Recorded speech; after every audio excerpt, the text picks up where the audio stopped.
Welcome my YouTube channel Hollywood हंगामा explainer.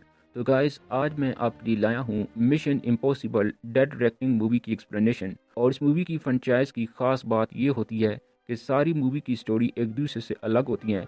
और mission impossible की टीम जिनमें शामिल हैं हमारे main hero Ethan Hunt, pansy, Luther और अलीसा, मिलकर एक नए मिशन को सरअंजाम देते हैं।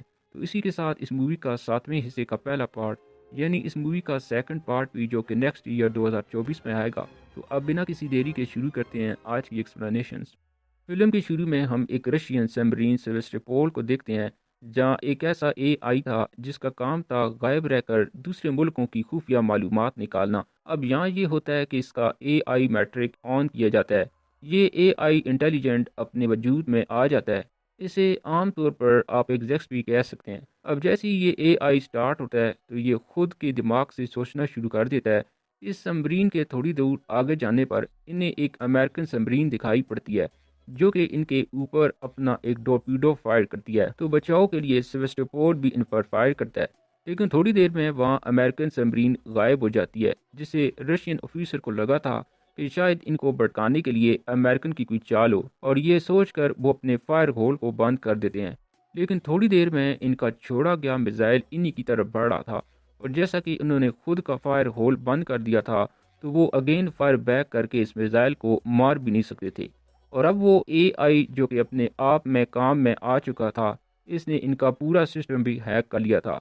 और देखते ही देखते वो मिसाइल इनकी सबमरीन को तबाह कर देती है, जिसमें मौजूद सारे ऑफिसर भी मारे जाते हैं। और वो सेवेस्टोपोल, जो कि दो चाबियों के कांटेक्ट में आकर चलता था, वो चाबियां भी ऑफिसर के गले में लटकी हुई हमें दिखाई देती हैं। अब यहाँ से कहानी मौजूदा वक्त में आती है, जहाँ ईथन हंट को एक कोडियो वाला एक टेप रिकॉर्ड देकर चला जाता है, जिसमें ईथन हंट को इसका अगला मिशन बताया जाता है, जिसमें से इन दो चाबियों को ढूंढना था, जिससे कि ऐसा ताला खुलता है जो दुनिया की तबाही को रोक सकता है। इन दोनों चाबियों में से इसका एक हिस्सा इसकी एक पुरानी दोस्त एलिसा के पास था, जो कि इस वक्त अरब के रेगिस्तान में मौजूद थी। इसलिए ईथन इस मिशन को कबूल कर लेता है, लेकिन हमेशा की तरह एजेंसी से हिदायत करती है कि अगर वो इस मिशन में पकड़ा गया या मारा गया तो गवर्नमेंट से पहचानने से साफ इनकार कर देगी। और फिर हमेशा की तरह अगले 5 सेकंड में ये मैसेज भी खुद ब खुद तबाह हो जाता है।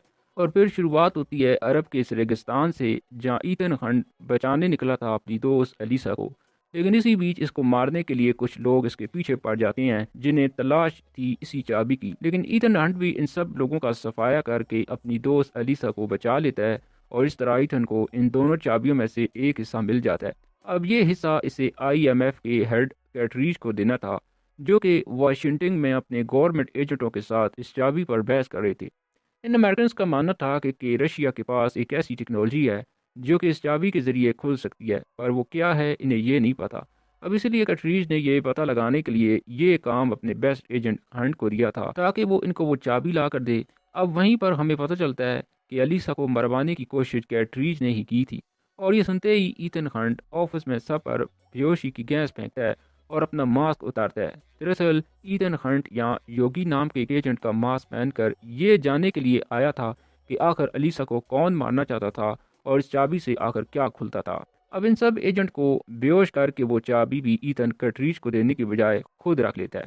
अब ईथन यहाँ से अपनी टीम के पास जाता है, जहाँ इनका अगला मिशन था इस चाबी के दूसरे हिस्से को ढूंढना, जो कि एक खरीदार के पास थी, और वो दुबई से न्यूयॉर्क पहुंचने वाला था। लेकिन वहीं पर ईथन को पकड़ने बहुत से एफबीआई एजेंट भी वहां पहुंच जाते हैं। लेकिन लूथर और बेंजी कंप्यूटर की मदद से ईथन का चेहरा तब्दील करके दूसरे लोगों की तरफ शिफ्ट करते जा रहे थे, ताकि एफबीआई वाले दूसरे लोगों की तरफ मसरूफ रहें।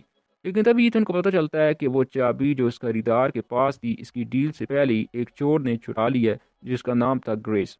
अब वहीं दूसरी तरफ बेंजी को पता चलता है कि इस एयरपोर्ट में एक बम पड़ा हुआ है, जो कि किसी वायर या कोड से नहीं, कुछ पहेलियों से ही डिफ्यूज हो सकता है। अब बेंजी कुछ मेहनत के बाद इन पहेलियों के सही जवाब देकर वो बम वाला बॉक्स खोल लेता है, पर तभी बेंजी को पता चलता है कि वो बॉक्स तो खाली है और किसी ने यह सिचुएशन पैदा करके इनका वक्त बर्बाद किया है।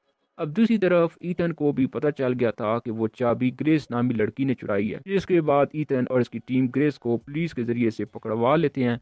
लेकिन ग्रे से इन्हें पता चलता है कि इसने ये चाबी किसी और की जेब में डाल दी थी, जो कि आज रात वो एक फंक्शन में मिलने वाला है। अभी ये इनकी बातें चल ही रही होती हैं कि गैब्रियल के कुछ गुंडे इनके पीछे पड़ जाते हैं, जिनको देखते हुए ईथन और ग्रेस वहां से भाग जाते हैं। और अब इनकी टीम में एलिसा भी वापस आ चुकी थी और अब इनकी यही प्लानिंग थी कि शाम को वो इस पार्टी में जाकर शक की जेब से वो चाबी निकाल लेंगे। अब हम रूम में रात की एक शानदार पार्टी को देख पाते हैं। इस वक्त इस पार्टी में ना सिर्फ ईथन और इसकी टीम बल्कि एआई का मैसेंजर गैब्रियल और वाइट विडो भी शामिल थी, जिसके पास इस चाबी का पहला हिस्सा भी मौजूद था और आज इसे इसका दूसरा हिस्सा भी मिलने वाला था।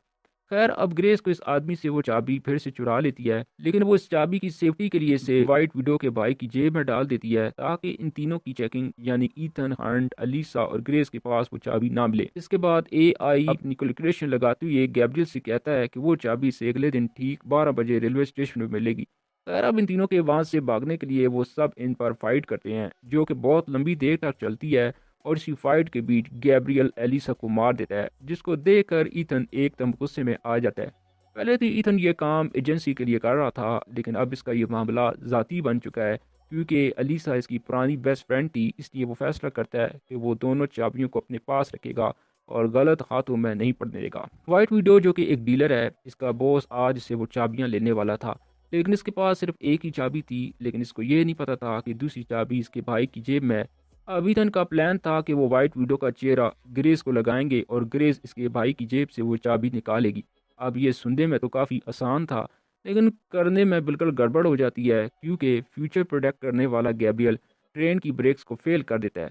दूसरी तरफ ईथन बेंजी की हदायत के मुताबिक इस ट्रेन की तरफ बाइक लेकर बढ़ा था और फिर वो वक्त आता है जब ईथन इस मूवी का सबसे बेस्ट स्टंट करते हुए ट्रेन में कूद जाता है। दूसरी तरफ हमें पता चलता है कि वाइट विडो ने जिस आदमी से डील की थी वो कोई और नहीं बल्कि ईथन का बॉस कैटरीज था, जो ग्रेस को बताता है कि ये सेवेस्टोपोल की सबमरीन के अंदर मैट्रिक्स की चाबी है, जिससे कि हर इलेक्ट्रॉनिक चीज़ को हैक किया जा सकता है, किसी भी सीसीटीवी फुटेज को निकाला जा सके, किसी भी इलेक्ट्रॉनिक मशीन को अपने हिसाब से चलाया जा सके। हालांकि अब इसी दौरान कैटरीज को भी पता चल जाता है कि ग्रेस वाइट विडो के रूप में मौजूद है।